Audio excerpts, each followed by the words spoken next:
Halo Bapak Ibu dan teman-teman sekalian, perkenalkan saya Dwi Putri Ramadhani Agung. Pada kesempatan ini saya akan mempresentasikan karya tulis ilmiah saya yang berjudul Kekerasan Fisik Terhadap Anak, Kerangka Hukum dan Problematika Penegakan dalam Undang-Undang Nomor 35 Tahun 2014 tentang Perlindungan Anak. Penelitian ini mengkaji dua hal utama.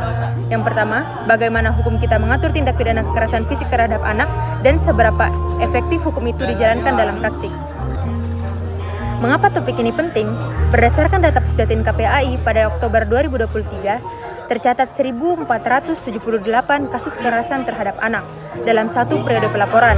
Dari jumlah itu, ada 303 kasus yang merupakan kekerasan fisik dan psikis, menjadikannya kategori terbanyak kedua setelah kejahatan seksual. Namun, angka ini hanyalah puncak gunung es. Komisioner KPAI sendiri menyebutkan bahwa satu kasus yang tampak ke permukaan, sementara jauh lebih banyak kasus lain yang tidak pernah dilaporkan dan tidak pernah terungkap.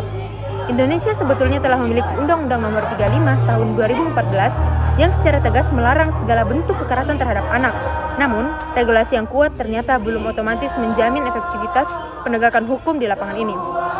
Inilah jurang yang menjadi fokus penelitian saya.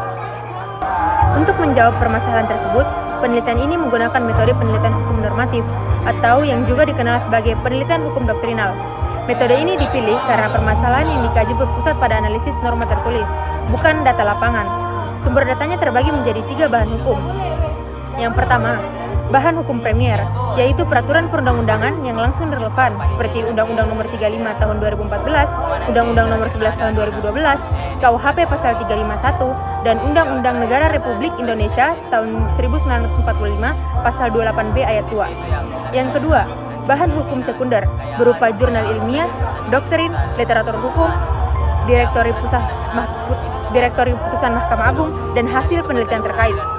Yang ketiga, bahan hukum tersier seperti kamus hukum, ensiklopedia, dan data statistik KPAI sebagai bahan pendukung. Sekarang, kita masuk ke hasil penelitian.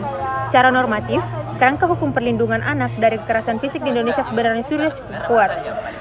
Pasal 76C yang melarang setiap orang, bukan hanya pelaku langsung, tetapi juga siapa saja yang membiarkan, menyuruh, atau ikut serta melakukan kekerasan terhadap anak, jangkauannya sangat luas.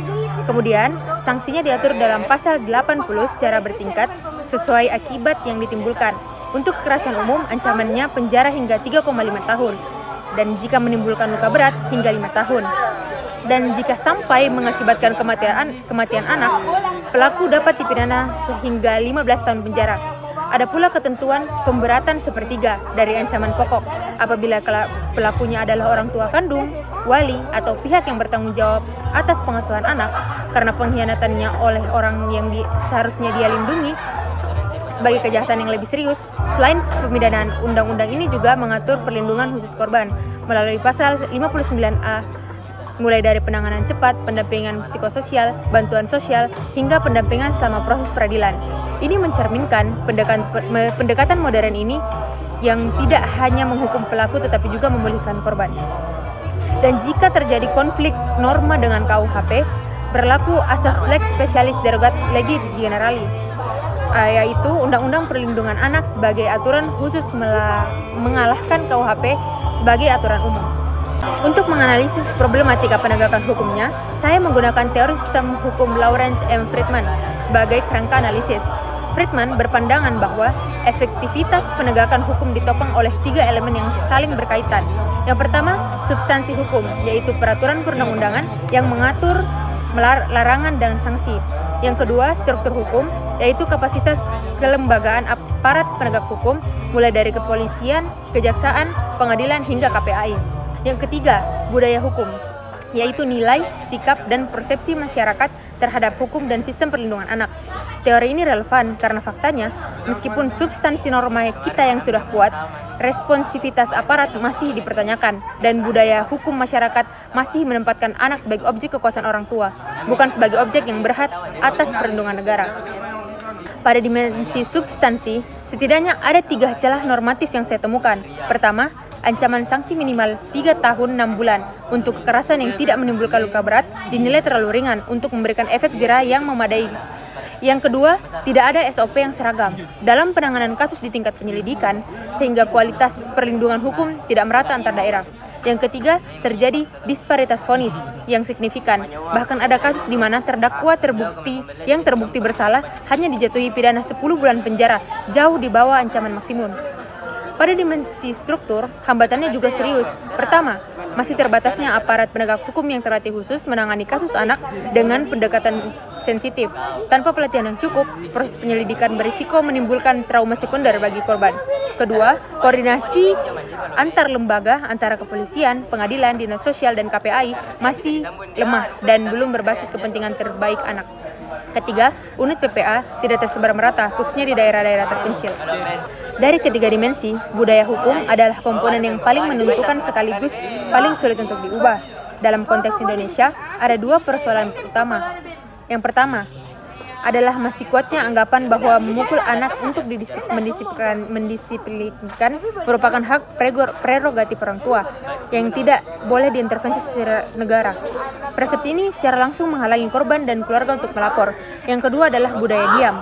Tekanan sosial untuk menjaga nama baik keluarga sering kali jauh lebih kuat daripada dorongan untuk mencari keadilan hukum. Inilah menjelaskan mengapa kasus yang dilaporkan jauh lebih sedikit daripada yang sesungguhnya terjadi. Dampak dari dua hambatan budaya ini sangat nyata dan tercipta jurang yang signifikan antara law in the books dan law in action, antara hukum yang tertulis dan hukum yang benar-benar berjalan di masyarakat.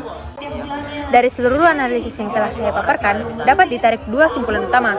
Yang pertama, secara normatif, Indonesia sesungguhnya memiliki kerangka hukum yang memadai. Pasal 76C, Junto Pasal 80 Undang-Undang Nomor 35 Tahun 2014, yang telah menyusun perlindungan yang substansial, larangan yang luas, sanksi bertingkat, pemberatan bagi orang tua dan wali, serta mekanisme pemulihan korban melalui pasal 559A. Simpulan yang kedua, namun efektivitas penegakan hukumnya masih jauh dari optimal. Hambatan terjadi secara simultan pada ketiga komponen sistem hukum Friedman, celah normatif pada substansi, keterbatasan kelembagaan pada struktur, serta persepsi kekerasan sebagai hak mendidik dan budaya diam pada dimensi budaya hukum. Ketiga hambatan ini bersama-sama menciptakan jurang antara law in the books and law in action. Oleh karena itu, rekomendasi penelitian ini mencakup revisi norma, penguatan unit PPA, penerbitan pedoman pemidanaan oleh Mahkamah Agung, edukasi publik yang masif, serta penelitian empiris lanjutan. Reformasi hukum perlindungan anak tidak bisa berhenti pada teks norma. Ia harus menyentuh budaya peradilan secara menyeluruh, dan dengan demikian yang dapat saya sampaikan. Wassalamualaikum warahmatullahi wabarakatuh.